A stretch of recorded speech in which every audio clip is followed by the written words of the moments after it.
Irmãos e irmãs, a nossa igreja estabeleceu, a liderança da igreja estabeleceu um tema que está aí na tela para 2020, o ano da oração. Esse tema nasceu porque ano passado, estudando sobre avivamento, tudo que a gente lia, tudo que a gente escutava, tinha oração no meio. Nós já sabíamos disso, mas isso foi sendo mais real porque não há avivamento sem oração, e é a oração que promove o avivamento. E 12 irmãos aqui da igreja foram à Coreia, e quando eles deram o relatório, todos eles praticamente falaram sobre a oração. Então esse ano é o ano da oração, é onde nós vamos orar mais, vamos buscar mais intimidade com o Pai. E nós temos um folder que nos desafia a ler mais a Bíblia. A igreja produz uma folhinha, um calendário de mesa, e esse material foi distribuído aqui no culto de vigília. Mas nós temos ainda alguns exemplares, não muitos, que podem ser adquiridos na secretaria da igreja. Durante a semana, se você passar ali de manhã, 8h30 às 11h30, ou depois de 13h30 às 17h30, você pode pegar ali na secretaria da igreja um calendário, um projeto de leitura, um calendário de mesa. Nós temos ainda, não muitos, mas alguns. Por isso que não trouxemos aqui para distribuir, porque eu sei que há muitos que precisam, mas a maioria aqui já recebeu esse material. Mas se você quer o calendário da igreja, a folhinha pode passar aqui na secretaria durante a semana. Eu creio que lá atrás, Gerson, temos o projeto de leitura? Temos. Então o projeto de leitura bíblica tem ali atrás, os diáconos podem dar a você, não é? Nós vamos ler pelo menos, preste atenção nesse pelo menos, né? Nós vamos ler pelo menos o Antigo Testamento esse ano. Eu sei que tem gente que vai ultrapassar isso aí, não é? Mas o projeto é o Antigo Testamento. São 39 livros, lembra dos 5 primeiros, o Pentateuco, 12 históricos, 5 poéticos e 12 proféticos. E assim nós vamos, não é, ler assim a palavra do Senhor, né, de uma maneira mais intensiva durante esse ano que está se iniciando. Irmãos, nós estivemos olhando esses dias a respeito do ano 2020, o que é que nós poderíamos pensar em fazer para melhorar a nossa vida espiritual e a nossa vida também material, a nossa vida familiar, para que nós tenhamos um ano melhor. E nós encontramos um site, BBC News Brasil, e naquele site, que não é um site evangélico, ele apresenta 5 dicas para que nós possamos cumprir melhor as nossas resoluções e atingir melhor as nossas metas. Eu não sei se você fez alguma meta, estabeleceu alguma meta para esse ano. Então nós temos aqui algumas dicas, e lá no site, essas 5 dicas não tem textos bíblicos, e aí nós fomos vendo se realmente aquelas dicas têm base bíblica ou não, e eu encontrei base bíblica para todas elas, todas essas 5 dicas, e eu vou trazê-las aqui para os irmãos, porque eu tenho absoluta certeza que quem está aqui nessa noite quer um ano melhor, quer um 2020 mais produtivo. Cada um quer ser mais abençoado na igreja, na família, no trabalho, nos estudos, nas viagens. Todos nós queremos um ano melhor. O pastor nem precisa perguntar isso. Todos nós queremos um ano melhor. Mas nós temos de tomar algumas decisões. Nós estamos orando durante os 7 primeiros dias do ano, a Semana Mundial de Oração. Amanhã vai ter culto de oração, é o dia 6. Hoje são 5, né?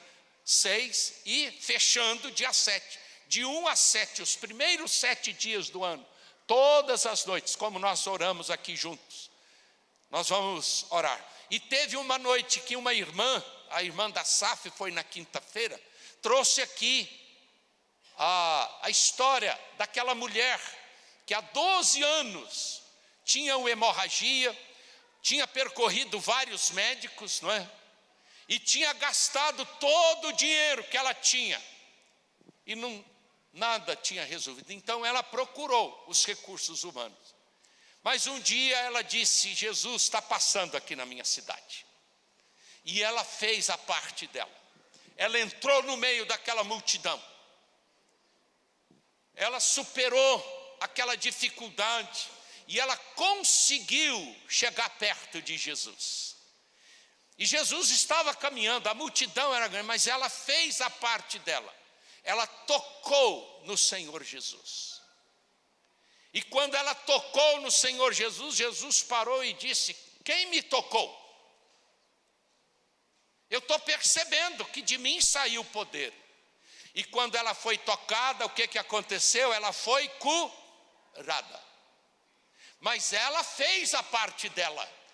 Ela procurou recursos, ela procurou Jesus, ela venceu a barreira da multidão, ela se aproximou do Senhor Jesus, e ela deve ter sido muito discriminada ali no meio, porque só tinha muito homem, as mulheres não podiam estar muito perto dos homens naquele tempo, mas ela fez a parte dela. Eu estou dizendo isso aqui, irmãos, para mostrar que se nós não fizermos a nossa parte, se a gente não fizer o nosso dever de casa, nós não vamos ter um ano abençoado. É preciso que a igreja entenda, que nós como cristãos entendamos que o Senhor é soberano, que o Senhor nos escolheu, mas o Senhor quer a nossa participação. E isso na vida da oração. Nós vamos ver isso durante o ano, e nós vamos fazer com que aquele pensamento neoliberal, né, do cristianismo caia por terra. Se Deus já predeterminou tudo, se Deus, tudo já está escrito, por que orar? Não adianta. A oração não vai mover, não vai mudar os planos de Deus. Eu sei que a oração não muda, mas Deus vai mudar a minha vida através da oração. Eu que vou ser abençoado se eu orar. E se eu não orar, eu não vou receber essas bênçãos.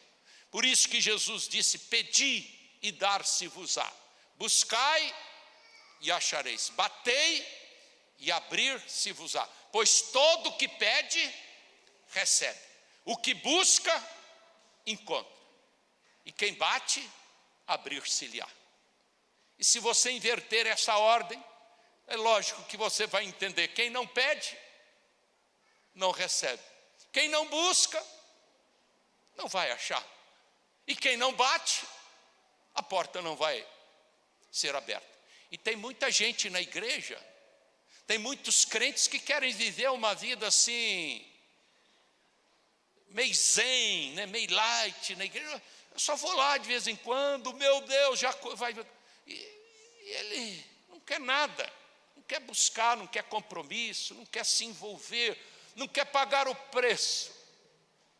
Então nós temos aqui 5 dicas que se referem às nossas atitudes, que nós precisamos tomar e realizar para que nós sejamos bem-sucedidos em 2020. E a primeira delas é que nós precisamos começar com metas pequenas. Nós temos de começar com pequenas decisões.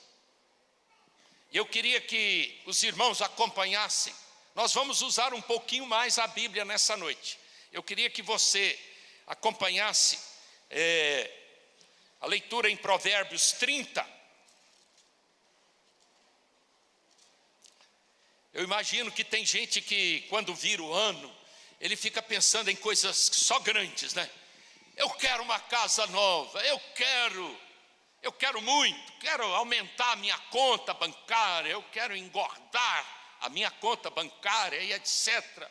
Grandes coisas, mas nós temos de começar com pequenas coisas. As pequenas coisas fazem as grandes diferenças. Provérbios 30, 24 em diante. Há 4 coisas muito pequenas na terra, que porém são mais sábias que os sábios. As formigas, povo sem força, todavia no verão preparam a sua comida. Os arganazes, que são os coelhos, tipo coelho roedor, povo não poderoso, contudo fazem a sua casa nas rochas. Os gafanhotos não têm rei, contudo marcham todos em bandos.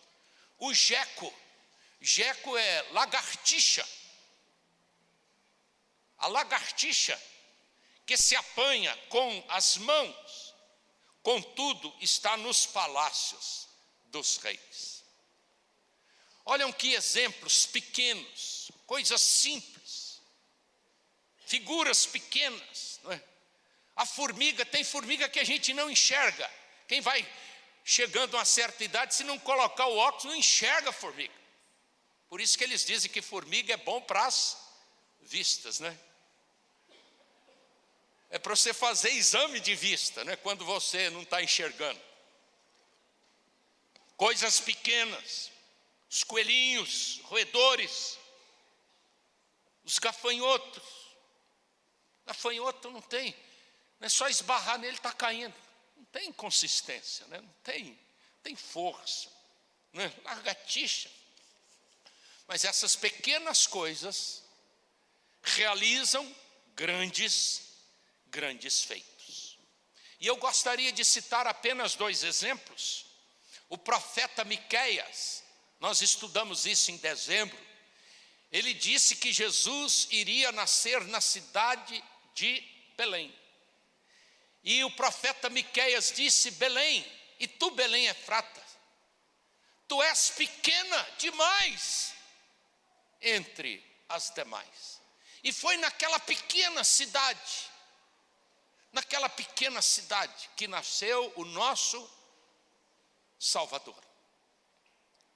E vocês lembram o que está lá em Lucas 17, abra aí comigo, por favor. Lucas 17, versículo 6. Respondeu-lhes, vamos ler juntos, quem localizou aí, Lucas 17, versículo 6. Leiamos.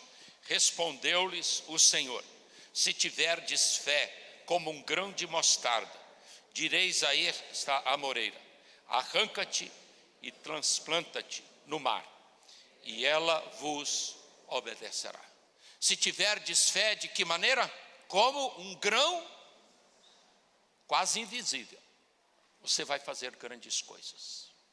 Então, a primeira orientação para que tenhamos um ano bem sucedido é estabelecer metas realistas que possam garantir maior sucesso. Não se trata de reduzir expectativas ou pensar pequeno, mas sim criar estratégias para atingir resultados de longo prazo. Eu gosto muito daqueles que dizem: eu vou começar aqui nesse espaço, à medida que eu for crescendo eu vou ampliando. Agora tem gente que já quer começar grande demais. Estabelecer metas grandiosas. Nós estamos falando de oração, a igreja da Coreia, hora de madrugada. Hoje de manhã eu dei aqui uma pincelada. Vamos criar uma reunião da madrugada às 5 horas. Alguns passaram ali e disseram: conte comigo, pastor, se criar, conte comigo. E tinha uma senhora aqui, que é da igreja metodista de Juiz de Fora, ali no Parque Alfade. Muitos aqui conhecem. Parque Alfade, Juiz de Fora, está a igreja central metodista, um templo maravilhoso, lindo. E ela me disse: pastor Anderson, meu pastor foi na Coreia também, e ele voltou com o mesmo pensamento que o senhor falou. Mas ele criou a oração da madrugada, mas é uma vez só por semana. Ele está começando pequeno. Vamos devagar. Nós chamamos isso popularmente de doses homeopáticas. Mas dose homeopática não quer dizer que nós não acreditamos que essas doses poderão aumentar. Então, se você quer sucesso esse ano, estabeleça metas realistas, com o pé no chão. Não seja apenas um sonhador, um sentimental. E já comece. Tem gente que começa o ano assim, mais ou menos. Esse ano eu quero ganhar muito dinheiro. O que nós estamos querendo dizer é o seguinte: esse ano eu quero ganhar aquilo que vai dar para a minha sobrevivência digna. E o que vier a mais é lucro. E o Senhor vai me dando mais. Mas não comece alto, comece baixo. E essa é a primeira dica: estabeleça coisas, metas pequenas, realistas. Porque as pequenas coisas se tornarão grandes. Quando você olha uma árvore frondosa, isso foi falado aqui domingo passado. Quando você olha uma árvore frondosa, você tem de lembrar, um dia essa árvore foi uma mudinha desse tamanhozinho. Um dia ela foi pequenininha, não foi? Hoje, ela não começou grande, ela começou pequena. Primeira dica: comece com metas pequenas. Segunda dica: seja específico. Seja específico. Frequentemente, nós estabelecemos metas sem uma ideia clara de como executá-la. Mas é importante planejar os detalhes das resoluções. Queiram abrir comigo Lucas 14? Olha aí. Essa é uma orientação muito preciosa da Bíblia para a nossa vida. Uma coisa muito simples de fazer. É o beabá do sucesso.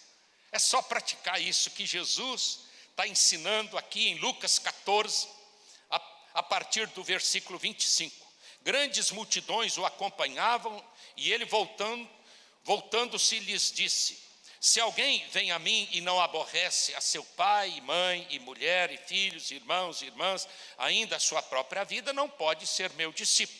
E qualquer que não tomar a sua cruz e vier após mim, não pode ser meu discípulo. Essa é a primeira parte do texto. Primeira ideia, nós não vamos tratar dela aqui agora. Mas olha o versículo 28. Pois qual de vós, olha o 28, pois qual de vós, pretendendo construir uma torre, não se assenta primeiro para calcular as despesas e verificar se tem os meios para concluir? Para não suceder que, tendo lançado os alicerces e não a podendo acabar, todos os que a virem zombem dele, dizendo: este homem começou a construir e não pôde acabar. Ou qual é o rei que, indo para o combate, ou para combater outro rei, não se assenta primeiro para calcular se com 10.000 homens poderá enfrentar o que vem contra ele com 20? Caso contrário, estando o outro ainda longe, envia-lhe uma embaixada pedindo condições de paz. Assim, pois, todo aquele que dentre vós não renuncia a tudo quanto tem, não pode ser meu discípulo. Irmãos, a Bíblia é muito clara, ela tem ensinamentos para nós. Nós precisamos ser específicos, nós precisamos ter uma mente racional, planejar bem, calcular bem antes de construir, antes de viajar, antes de tomar qualquer decisão, antes de começar qualquer projeto. Às vezes até uma pequena reforma, você não vai construir, mas você vai reformar, mas calcule bem. E quem entende de obra sempre tem de colocar muito mais, não é? Porque se você pensa em gastar 10.000, você vai gastar 20, mais ou menos assim. Se você fizer um cálculo de 50 mil, prepara os 80 aí, porque o negócio é complicado. Quem mexe com construção, quem já construiu uma casa, construiu alguma coisa, sabe disso. E reformar é pior ainda. Porque a agulha puxa a linha puxa a agulha, e você pensa em fazer uma coisa, daqui a pouco você está fazendo 2, 3, 4 e 5. Nós temos de ter foco, irmãos. Precisamos ser mais específicos. Ontem, à tarde, de manhã para tarde, eu fui aqui em Manhumirim, numa reunião do presbitério lá leste de Minas. Quando eu cheguei, eles estavam reunidos em comissão. Eu sentei numa comissão, primeira que eu vi. E eles estavam estudando uma proposta. Um pastor levantou uma proposta porque o presbitério lá vai completar 100 anos, daqui 3 anos, 97 anos. É um dos mais antigos do Brasil, leste de Minas, que é a nossa matriz religiosa aqui do leste de Minas e Espírito Santo. E a proposta era resgatar a história do presbitério. É só isso. Mas ele queria resgatar, mas ele não disse como iria fazer isso. O que queria fazer? Quer preservar a história. Quer preservar os livros, mas isso tem um desdobramento. Você tem de escanear documentos, microfilmagem, tem firmas especializadas em preservação da história, tem até curso de museologia, né, para criar e cuidar disso. O documento simplesmente dizia: vamos preservar a história. Como? Nós temos de ser mais específicos, irmãos. Aí eles aprovaram a ideia, nomearam uma comissão e pediram à comissão para apresentar um projeto detalhado dessa preservação. O que realmente vai fazer e os custos desse projeto. Então, irmãos, essa é uma dica muito simples. A primeira, temos de começar mais baixo. As pequenas coisas são muito importantes. O primeiro passo, às vezes, é mais importante do que o segundo. Porque se você der o primeiro passo bem dado, os demais serão mais fáceis. Então vamos começar bem, valorizando os primeiros passos. E vamos ser mais específicos. Vamos calcular.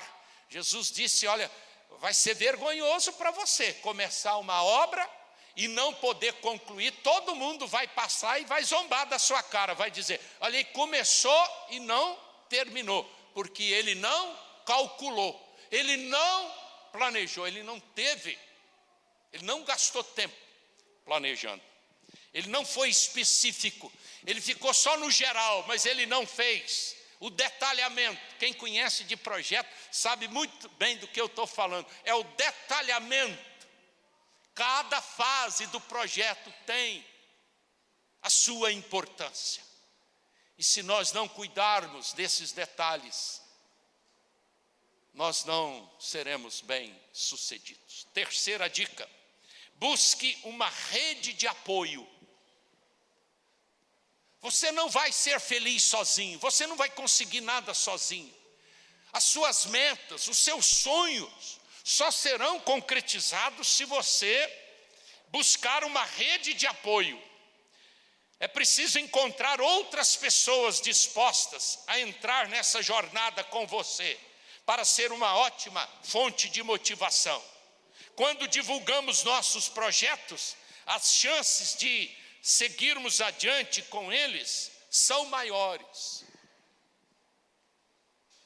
Irmãos, nesse ano nós precisamos caminhar mais juntos, fazer parcerias, convidar pessoas para que nos ajudem.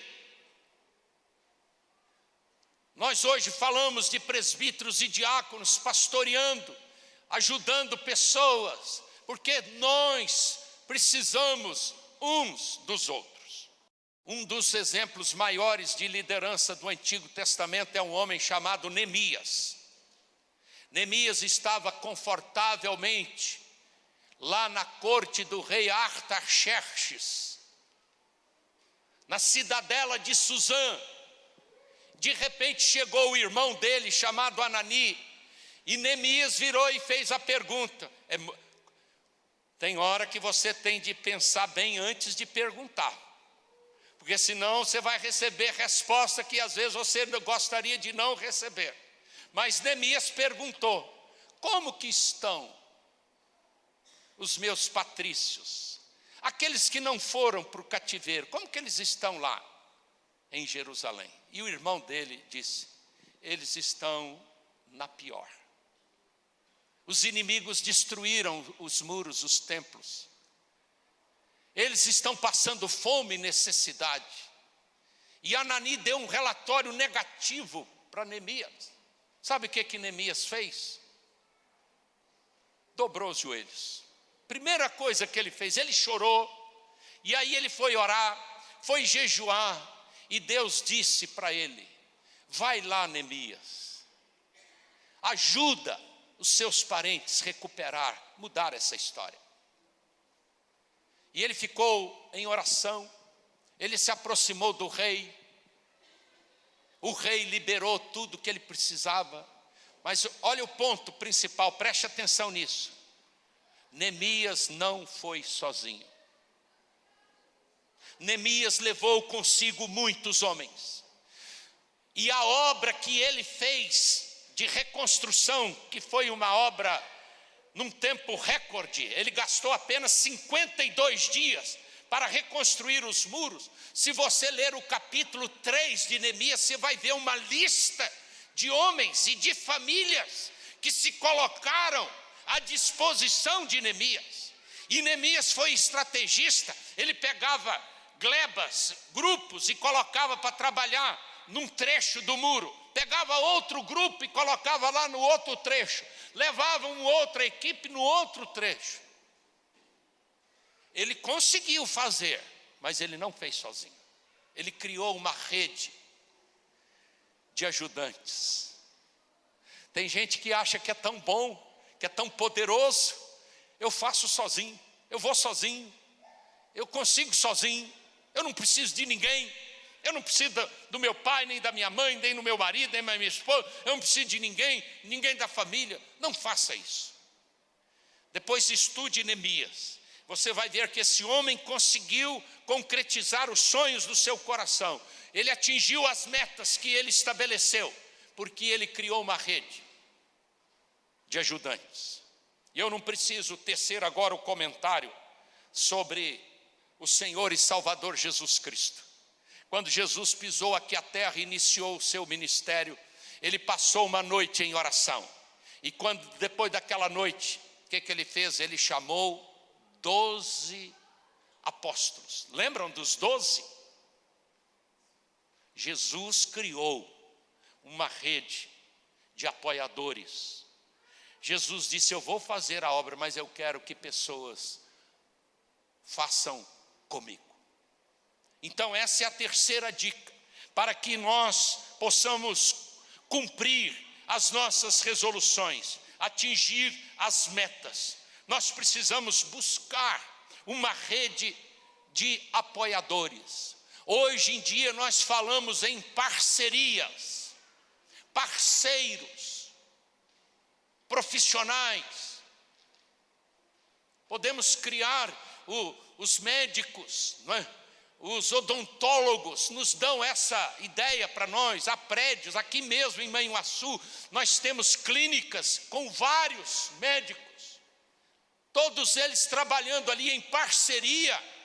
Eles não estão, a maioria não está sozinha, ele está no meio de outros, porque às vezes o paciente vem tratar de uma coisa, mas o outro parente dele precisa de um outro tratamento, então tem o outro ali do lado e o outro do lado. E assim eles vão criando uma rede de apoiadores e vão concretizando os seus projetos. Que Deus nos ajude a fazer como Neemias e como Jesus e tantos outros. Quarto, irmãos, esse para mim é um dos principais pontos para a gente ter êxito no novo ano. Nós precisamos superar os fracassos. Vocês acham que a gente atinge todos os planos e as metas que a gente estabelece? Se você fizer lá 5, 10 itens, você acha que vai atingir tudo? E ao fazer esse ou aquele trabalho, você vai concretizá-lo tranquilamente? Não. Nós precisamos entender, irmãos, que momentos difíceis vão aparecer, desânimos, tristezas, barreiras. Nós vamos tropeçar um pouco, mas nós precisamos superar os fracassos. Quando a resolução se mostrar difícil de ser alcançada, reserve um momento para reavaliar a meta. Mudanças simples no dia a dia podem te ajudar a caminhar na direção certa. Atos capítulo 18. Eu quero dar só um exemplo aqui. O apóstolo Paulo estava determinado a pregar o evangelho aos judeus. Atos 18, a partir do versículo 5. Atos 18, 5. Quando Silas e Timóteo desceram da Macedônia, Paulo se entregou totalmente à palavra, testemunhando aos judeus que o Cristo é Jesus. Opondo-se eles e blasfemando, sacudiu Paulo as vestes e disse-lhes: sobre a vossa cabeça o vosso sangue, eu dele estou limpo, e desde agora vou para os gentios. Prestem atenção, irmãos, esses 2 versículos são praticamente suficientes. Paulo decidiu pregar o evangelho aos judeus e começou a pregar. Imediatamente o que aconteceu? Oposição, dificuldade. Os judeus começaram a perseguir Paulo. O versículo 6 começa com o verbo opor, oposição, opondo-se eles e blasfemando. Sacudiu Paulo as vestes, opondo-se eles e blasfemando. Sacudiu Paulo as vestes e disse: sobre a vossa cabeça o vosso sangue, eu dele estou limpo, e desde agora o que eu vou fazer? O propósito era pregar para os judeus. E aí houve uma mudança, uma simples mudança de direção, de rumo. O que ele resolveu fazer agora? Eu vou pregar para os gentios. E o versículo 7 diz: saindo dali, entrou na casa de um homem chamado Tício Justo, que era temente a Deus. A casa era contígua à sinagoga, mas Cristo, o principal da sinagoga, creu no Senhor. Olha, mudou de direção, mudou o foco, Deus abençoou, e já houve conversão na casa de Crispo, com toda a sua casa. Também muitos dos coríntios, ouvindo, criam e eram batizados. Teve Paulo durante a noite uma visão em que o Senhor lhe diz: não temas, pelo contrário, fala e não te cales. No início ele teve oposição lá em Corinto, mas ele mudou de rota. Deus falou com ele, animou. E olha o versículo 10: porquanto eu estou contigo, e ninguém ousará fazer-te mal. Paulo, pode prosseguir, Paulo, pois tenho muito povo nesta cidade. E amados irmãos, por causa daquela mudança de direção, olha o versículo 11, ali ele permaneceu 1 ano e 6 meses, ensinando entre eles a palavra de Deus. Eu pergunto aos irmãos, se na primeira oposição que ele recebeu lá em Corinto, se ele disser: eu vou embora dessa cidade, eu não quero, não tem mais gente aqui para pregar, eu vou fechar as portas. O que ele fez? Ele disse: já que os judeus não querem, eu vou para os gentios. E ele foi, e as conversões vieram, e Deus falou: fica aí firme, Paulo, continua, que eu tenho muito povo nessa cidade, tem muita gente para se converter. Mudança de direção nos ajuda a superar as dificuldades. Então eu gostaria de convidar você para entrar nesse novo ano com essa disposição de superar os fracassos e fazer algumas mudanças pequenas na sua vida. Sempre quando eu falo sobre esse assunto, me vem aqui à memória aquele grande empresário de uma das multinacionais mais conhecidas no mundo, que é a Colgate. Vocês lembram que Houve uma época, há cerca de 30, 40 anos atrás, essa firma, essa multinacional estava falindo, estava acabando. Estava vendendo muito pouco. E a firma começou a procurar recursos. E um dia, o grande chefe da Colgate resolveu fazer uma reunião lá na base. E lá na produção, e conversar com aqueles que produziam os tubos, a pasta, lá na base, os pequenos começos. E aquele homem teve a humildade de descer lá na base, conversar com os seus empregados, mais da base, dizer a situação e pedir vocês têm alguma ideia para dar? Porque está caindo demais a nossa produção. Eu acho fantástico essa história. Um empregado, um produtor lá da base, produzia os tubos, especialmente o que fazia o tubo. Ele virou para o senhor Colgate e disse assim: eu quero dar uma ideia para o senhor. Eu estou achando que esse buraquinho que sai a pasta de dente, ele é muito pequenininho. Vocês lembram antigamente o tubo de pasta tinha um buraquinho tão pequeno que às vezes de um dia para o outro já não saía, porque a gente tinha de até arranjar um palitinho, ficar assim, porque ele era muito pequeno. E aquele funcionário virou e falou: senhor Colgate, abre um pouco esse buraco para sair mais pasta, que aí vai gastar mais. O povo antigamente a gente punha só um pinguinho, né, de pasta na escova de dente, né? Antigamente esses meninos não sabem disso. Só um pinguinho. Hoje a gente pega e faz aquela carreira de pasta. A pia fica toda branca, cai no chão. E tem hora que a gente põe tanto que cai no buraquinho, a gente pega de novo e joga de novo. A Colgate saiu do buraco, só de abrir o buraquinho do tubo de pasta. Mudou, tem de mudar. Está fracassado, então pense numa alternativa. Escute gente, faça alguma coisa, se mobilize. E Deus vai agir, Deus vai trabalhar. E nós vamos alcançar vitórias.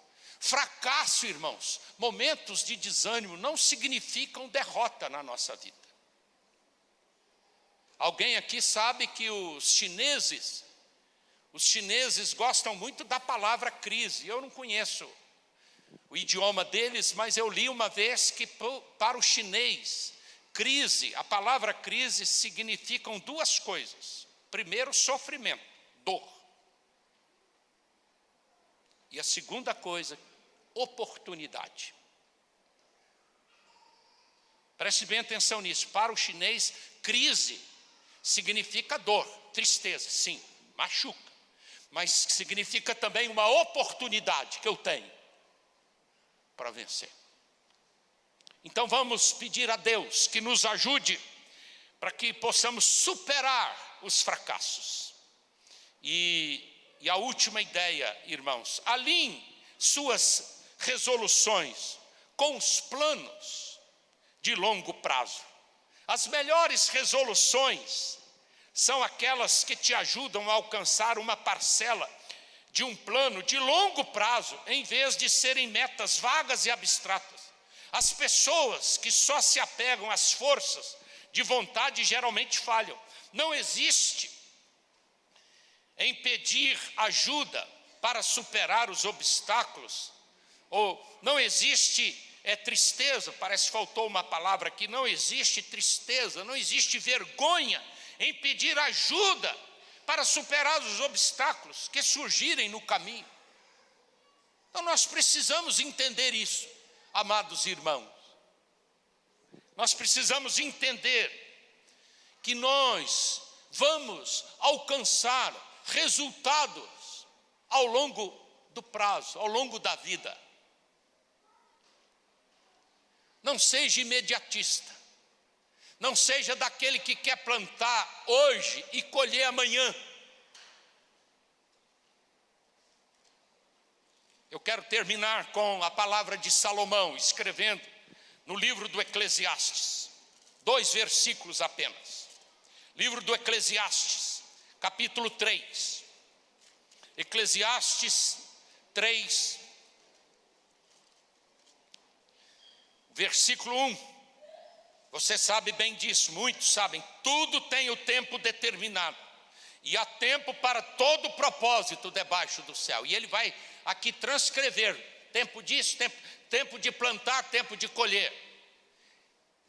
Então, amados irmãos, quando a gente inicia o ano, a gente faz planos, estabelece metas, busca a direção de Deus, e nós precisamos aguardar o agir de Deus. Não queira ficar rico da noite para o dia, não queira construir da noite para o dia, não queira fazer tudo, não queira casar também da noite para o dia. Pena que o Magno não está aqui para ouvir essa, né? Mas nós precisamos de pensar, a longo prazo, mas porque há tempo determinado para todas as coisas. E eu vou terminar com Eclesiastes 11:1. O que diz aí Eclesiastes 11:1, o último texto dessa noite? Lança o teu pão sobre as águas. Lança o teu pão sobre as águas. É só isso? Porque depois de muitos dias o acharás. Lança os seus desafios, lança as suas metas, lança os seus sonhos. Agora aguarde o agir de Deus. Tenha paciência. Não queira colher tudo e receber todas as respostas imediatas. Quando Salomão escreveu isso aqui, com certeza, ele estava diante do rio Nilo. O rio Nilo era o coração do próprio Egito, no meio do deserto, o rio Nilo. E o rio Nilo, ele é marcado até hoje pelas cheias. Quando chove muito na cabeceira e tal, o rio enche e transborda. E é praticamente aquilo, a sobrevivência da população dependia do rio. Mas não tinha como plantar dentro da água do Nilo. Então o que eles faziam? Eles lançavam as sementes em volta, nas margens do rio. E eles ficavam esperando a cheia. E eles não sabiam que dia que vinha a cheia. Porque aí a cheia vinha e regava aquela semente. E com certeza Salomão estava pensando nisso. Naquele povo que lançava às margens do rio Nilo as suas sementes e ficavam aguardando as chuvas, o dia certo, para depois de muito tempo colher. Não é como a tâmara, né, que você tem aí, quem planta tâmara não vai se alimentar, vai demorar uns 70, 80 anos para produzir, não é? Mas aí a gente precisa entender que nós podemos lançar, e temos de lançar, e ficar aguardando no Senhor. Lança o teu pão sobre as águas, depois de muito tempo o acharás. Que Deus então nos abençoe, irmãos. Que esse ano de 2020 possa ser um ano de muitas bênçãos, de muitas realizações. Mas vamos começar pequeno. Valorize as pequenas coisas. Seja bem específico, planeje bem, faça o detalhamento do seu projeto.